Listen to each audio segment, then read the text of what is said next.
My name is Bryan Lee, and I play the violin. My name is Camden Shaw, and I play the cello. My name is Joel Link, and I play the violin. My name's Milena Pájaro van de Stad, and I play the viola. I'm Mason Bates, the composer in residence of the Kennedy Center and the composer of From Amber Frozen, a string quartet that's being performed by the Dover Quartet.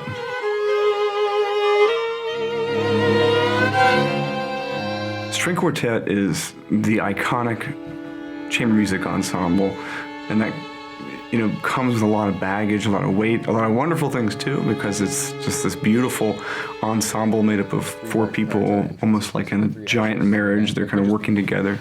I may not be sure. I'm getting there earlier, so. In an orchestra, usually the conductor has most of the say in what goes on musically, but I feel in a small ensemble like a quartet, you can really find your own voice.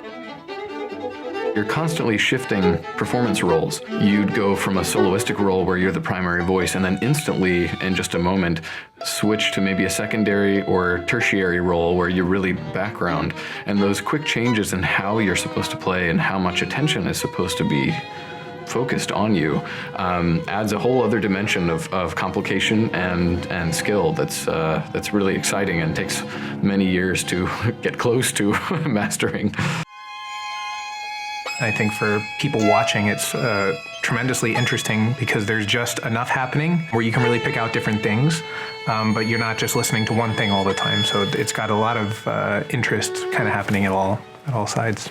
I think I always just have felt it slower than him, and I could just go with him. I really love the social nature of music making, which is something that you can't really get as a soloist that much. But yet, being in a quartet, you have your own voice, which is something you don't really get that often in orchestra as a string player. And with my particular group, the Dover Quartet, we've been together for 10 years now. So we know each other as musicians better than probably any other players we ever play with. The piece kind of hatches out of a shell, sounding nothing like a string quartet in the beginning. All kinds of exotic sounds on the string instruments. And over the course of the piece, it gradually warms up and begins to kind of come into the sound world of a string quartet with long lines, melodic lines, a real melody, really lush harmony. And then it kind of devolves at the end, back into this almost percussion caveman world of sound effects. Almost like, film of a evolution of a string quartet as seen through the amber frozen on some kind of a dinosaur. It's very rhythmic, so there was a lot of metronome work. You have to have a lot of tempo memory in a way because a lot of the sections don't quite relate to each other tempo-wise.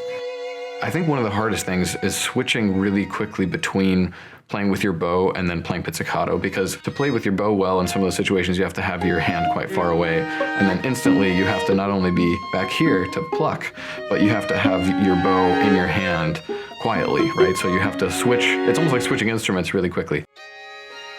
Especially with a piece like this, the style is very exact, and there are things kind of popping out of the texture all the time. And if they don't line up exactly right, then you kind of miss the point of it. You kind of miss how he's taking a melody and just ping-ponging it around the group.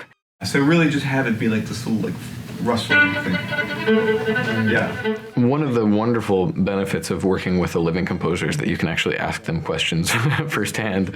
Often there are markings that can be interpreted many different ways, or you want to get into the minutia of one little detail in the music that we can't ask Beethoven, Mozart, or Brahms. I think once you hear it a couple times, you realize, okay, that's a thing. What's really fun about working with composers is if you come up with a really cool idea that you thought could be in addition to something that they would have already written, a lot of times they're really excited by your very unique perspective on their music, and sometimes it'll be something that they've thought of before, and sometimes it'll be something they didn't think of. It's sort of like the scratchy, earthy sound of string band music that I was sort of going for. It's easy to complain about the technical difficulty and that it's too hard and it's impossible, the composer never should have written this, and we forget that they said the same thing about everything that Beethoven wrote after the Opus 59s. So most composers have been pushing the envelope a little bit or imagining things that I don't think they're even trying to push the envelope. I think it's just that the imagination knows no bounds.